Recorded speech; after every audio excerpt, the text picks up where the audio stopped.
Timnas U23 Indonesia punya kans balas Vietnam usai ditunjuk jadi tuan rumah Piala AFF U23 2025.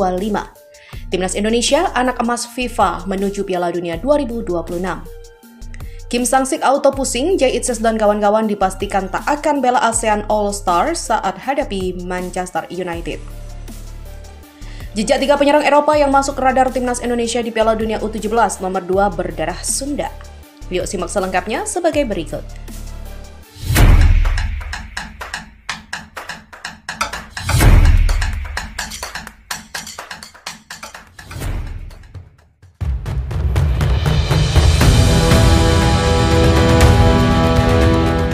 Federasi Sepak Bola ASEAN atau AFF resmi menunjuk Indonesia sebagai tuan rumah Piala AFF U23 2025. Awalnya AFF memilih Thailand sebagai tuan rumah Piala AFF U23 2025 yang digelar pada Agustus mendatang.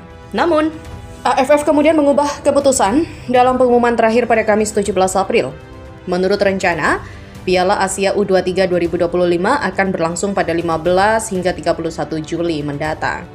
Menurut pengumuman terbaru dari AFF, Indonesia akan menjadi tuan rumah Piala AFF U23 2025. Mari nantikan pertarungan sepak bola yang seru di Indonesia. Tulis laporan akun Instagram The Asian Football. Dalam sejarahnya, Piala AFF U23 tercatat baru diadakan sebanyak 4 kali, yaitu pada 2005, 2019, 2022, dan 2023. Namun turnamen tersebut berlangsung tidak teratur karena berbagai alasan termasuk kegagalan mencari sponsor. Turnamen ini kali pertama digelar pada tahun 2005 silam di Thailand, tetapi baru menggelar edisi keduanya pada tahun 2019 di Kamboja. Kemudian, edisi ketiga Piala AFF U23 berlangsung di Kamboja pada awal tahun 2022. Adapun edisi teranyar sekaligus keempat Piala AFF U23 berlangsung di Thailand setahun kemudian. Vietnam juga masih tercatat sebagai tim tersukses dalam sejarah Piala AFF U23 usai meraih 2 gelar beruntun pada 2022 dan 2023. Sementara Thailand dan Timnas U23 Indonesia masing-masing hanya pernah menjadi juara sebanyak 1 kali. Thailand menjadi tim yang memenangi edisi pertama Piala AFF U23 usai mengalahkan Singapura 3-0 di final. Sedangkan pada edisi kedua, giliran Indonesia yang sukses menyebut gelar juara usai menekuk Thailand 2-1 di final. Pada edisi ketiga, Vietnam mampu tampil sebagai juara setelah mengalahkan Thailand 1-0 di partai final. Vietnam kemudian kembali berstatus sebagai juara bertahan usai memenangi edisi 2023 yang digelar di Thailand. Kala itu, Vietnam tampil sebagai juara usai mengalahkan Indonesia secara dramatis lewat babak adu penalti di partai final. Penjaga gawang Indonesia Hernando Ari menjadi satu-satunya penendang yang gagal di babak adu penalti saat itu. Kali ini Timnas U23 Indonesia akan dipimpin Gerald Van den Boeck. Tentunya Van den Boeck harus membentuk tim U23 sebagus mungkin. Apalagi Indonesia adalah tuan rumah, harusnya bisa juara. Sekaligus, sebagai tuan rumah, tahun ini menjadi kesempatan bagi Indonesia untuk membalas sekaligus menyamai torehan gelar Vietnam. Sementara FIFA kembali memberikan perhatian khusus kepada Timnas Indonesia yang sedang berjuang menembus Piala Dunia 2026. Perhatian itu kerap diberikan melalui media sosial mereka. Terbaru, akun Instagram FIFA World Cup mengunggah konten yang mengingatkan bahwa 50 hari lagi, Timnas Indonesia akan kembali beraksi di kualifikasi Piala Dunia 2026. Padahal, negara-negara lain juga sedang berjuang menuju turnamen terbesar di bumi tersebut. Namun perhatian FIFA tidak sama seperti ke Indonesia. Skuad Garuda bak anak emas yang selalu mendapatkan perhatian. 50 hari lagi menuju perjuangan selanjutnya, tulis FIFA World Cup di Instagramnya pada Kamis 17 April. Seperti biasa, postingan FIFA pun mendapatkan banyak reaksi dari netizen Indonesia. Sementara itu, Timnas Indonesia saat ini berada di peringkat keempat klasemen sementara grup C dengan poin 9. Pasukan Garuda selisih 4 poin dari Australia di peringkat kedua dan peringkat ini merupakan batas tim bisa lolos langsung ke Piala Dunia 2026. Sedangkan jika finish di peringkat keempat besar, Timnas Indonesia masih punya peluang yakni melanjutkan perjuangan ke ronde keempat. Para pemain inti Timnas Indonesia dipastikan tidak akan berpartisipasi dalam laga persahabatan antara ASEAN All-Star dan Manchester United. Kini, kerangka tim Persatuan Asia Tenggara itu sudah mulai kelihatan. Mulai dari pelatih, AFF sudah menunjuk Kim Sang-sik sebagai nahkoda utama dalam laga itu. Beberapa hari setelah dilantik, Kim juga sudah memanggil beberapa pemain dari sejumlah negara. Dari Vietnam ada 3 pemain seperti Nguyen Quang Hai, To Duy Man, dan juga Nguyen Hoang Duc.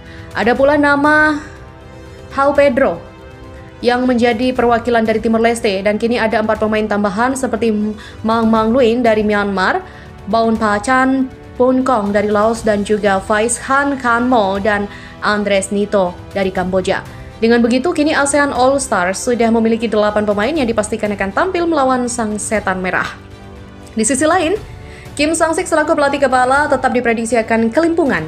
Pasalnya, ia dipastikan tidak akan bisa memanggil pemain-pemain andalan milik timnas Indonesia. Ya, kabar itu disampaikan oleh media asing dari Sisiago. Terkonfirmasi, pemain kunci timnas Indonesia tidak akan bergabung ke skuad ASEAN All Star saat menghadapi Manchester United pada 28 Mei 2025 di Bukit Jalil Stadium Malaysia. Artinya, tak ada nama-nama seperti Jay Itzes, Marcelino Ferdinand, Rizky Ridho, Kevin Dix, dan lain-lain di dalam skuad Super ASEAN itu. Media tersebut juga mengungkapkan alasan mengapa pemain inti skuad Garuda tak akan tampil. Alasannya adalah beberapa negara Asia Tenggara lain hanya memainkan 1 laga saja dalam rentang Mei sampai Juni mendatang. Tim-tim lain hanya akan bertanding pada 10 Juni untuk memainkan partai kualifikasi Piala Asia 2027. Sementara timnas Indonesia akan memainkan 2 laga krusial grup C putaran ketiga kualifikasi Piala Dunia 2026 zona Asia. Tim Merah Putih akan berhadapan dengan timnas China pada 5 Juni dan timnas Jepang 10 Juni. Laga-laga tersebut akan menentukan nasib anak asuh Patrick Kluivert di babak kualifikasi Piala Dunia. Oleh sebab itu, mereka harus fokus pada pertandingan krusial tersebut. Alasannya adalah padatnya kompetisi mayor, tim Asia Tenggara lain hanya memainkan 1 laga kualifikasi Asia, yaitu kualifikasi Piala Asia 2027 pada 10 Juni. Sementara Indonesia akan menjalani 2 laga krusial di kualifikasi Piala Dunia 2026 zona Asia melawan China 5 Juni dan Jepang 10 Juni. Dengan persiapan terbatas, Indonesia akan menaruh konsentrasi penuh pada babak kualifikasi. Ini artinya, tidak ada Jay Itzes, Kevin Dix, Tom Hai, Calvin Verdong, Mesil Gers, Ole Rumeni, Marcelino Ferdinand, Rizky Ridho, Pratama Arhan, ataupun Ricky Kambuaya untuk laga All-Star. Jelas media tersebut. Selain itu, timnas Indonesia U17 dirumorkan bakal mendapat 3 pemain keturunan kelas Eropa untuk berlaga di Piala Dunia 2025 nanti. Menariknya, mereka adalah penyerang. Adapun ketiga pemain keturunan kelas Eropa yang dirumorkan bakal gabung timnas Indonesia U17 itu masing-masing adalah Nicolas Indra Mason, Noah Steenbergen, dan juga Said Alim Brik. Ketiganya merupakan pemain berdarah Indonesia yang membela sejumlah klub di Eropa. Disitat dari akun Facebook Ngobrolin Bola, berikut ini adalah profil singkat 3 pemain keturunan Indonesia U17 yang bisa digait Nova Arianto ke timnas Indonesia U17 untuk Piala Dunia U17. Yang pertama ada Nicolas Indra Mason. Ya, berdasarkan penelusuran akun Instagram football.indonesia, Nicolas memiliki darah Indonesia. Dia merupakan pemain berdarah Solo, Jawa Tengah, yang kini bermain untuk klub di Liga Norwegia Rosenborg U15. Berposisi sebagai penyerang, dia telah membukukan 5 gol dan 1 assist dalam 4 laga bersama Rosenborg U15. Yang kedua adalah Noah Steenbergen. Memiliki darah Indonesia dari sang ibu yang menurut akun Instagram football.indonesia merupakan orang Bandung. Pemain berusia 15 tahun ini memperkuat SCV 28U16 di Belanda dan berposisi sebagai seorang penyerang. Salah satu keistimewaan Noah Steenbergen adalah memiliki tinggi badan mencapai 180 cm. Yang ketiga ada Said Alim Brik. Adik dari penggawa timnas Indonesia U17 Amar Brik resmi dipanggil timnas Jerman U15. Ya, Said tercatat sebagai pemain Akademi Eintracht Frankfurt. Namanya masuk dalam 22 pemain untuk pemusatan latihan Der Panzer U15 pada 7 hingga 10 April 2025 kemarin. Dan ini bukan kali pertama Said mendapat panggilan timnas Jerman U15. Pada September 2024 lalu, saat berusia 13 tahun, ia juga pernah bergabung dalam pemusatan latihan serupa. Berposisi sebagai penyerang, Said menunjukkan talenta luar biasa di usia mudanya. Lantas benarkah ketiga pemain muda ini akan membela skuad Garuda Muda? Ya, kita nantikan bersama-sama.